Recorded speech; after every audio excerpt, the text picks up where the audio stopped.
Vande Mataram. Radio Hindustan RJ Rajni लेकर आई आपके लिए रेडियो कहानी चंदन का कोयला ना बनाएं। एक राजा जंगल में विहार के लिए गया।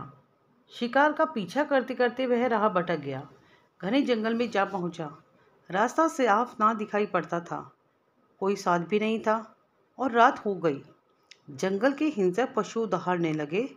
राजा डरा और रात्रि बिताने के लिए किसी आश्रय की तलाश करने लगा। ऊंचे पेड़ पर चढ़कर देखा तो उत्तर दिशा में किसी झोपड़ी में दीपक जलता दिखाई दिया। राजा उसी दिशा में चल पड़ा और किसी वनवासी की झोपड़ी में जा पहुंचा। अपने को एक राह भूला पथिक बताते हुए राजा ने उस व्यक्ति से एक रात निवास कर लेने की प्रार्थना की। वनवासी उदार मन वाला था। उसने प्रसन्नतापूर्वक ठहराया और घर में जो कुछ भी खाने को था देकर उसकी भूख बुझाई। स्वयं जमीन पर सोया और अतिथि को आराम से नींद लेने के लिए अपनी चारपाई दे दी। राजा ने भूख बुझाई, थकान मिटाई और गहरी नींद सोया। वनवासी की उदारता पर उसका मन बहुत प्रसन्न था। सवेरा होने पर उस वनवासी ने सही रास्ते पर छोड़ आने के लिए साथ चलने की भी सहायता की। दोनों एक दूसरे से विलग होने लगे तो राजा को उस एक दिन के गान और आतिथ्य का बदला चुकाने का मन आया, परंतु क्या दे? कुछ दे भी तो उस एकांतवासी पर चोर रहने देंगे क्या? इसलिए ऐसी भेंट देनी चाहिए जिसकी चोरी होने का डर भी नहीं और आवश्यकता अनुसार उसमें से आवश्यक राशि उपलब्ध होती रहे। उसी जंगल में राजा का एक विशाल चंदन का उद्यान था। उसमें बढ़िया चंदन के सैकड़ों पेड़ थे।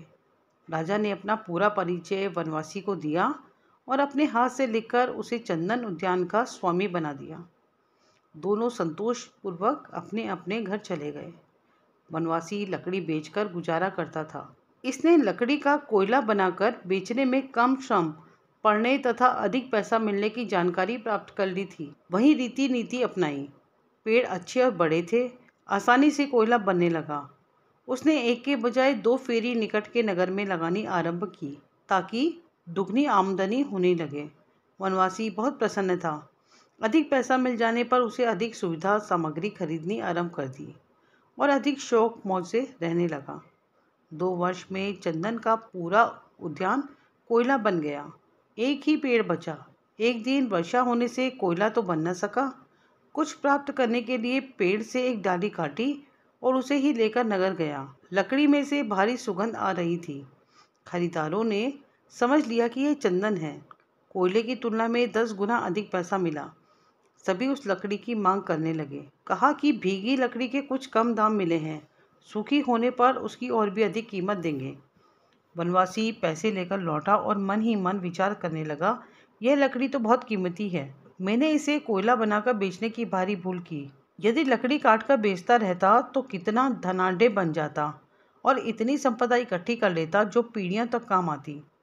राजा के पास जाने व पुनः याचना कर अपनी मूर्खता दर्शाने में कोई लाभ नहीं था। शरीर भी बूढ़ा हो गया था।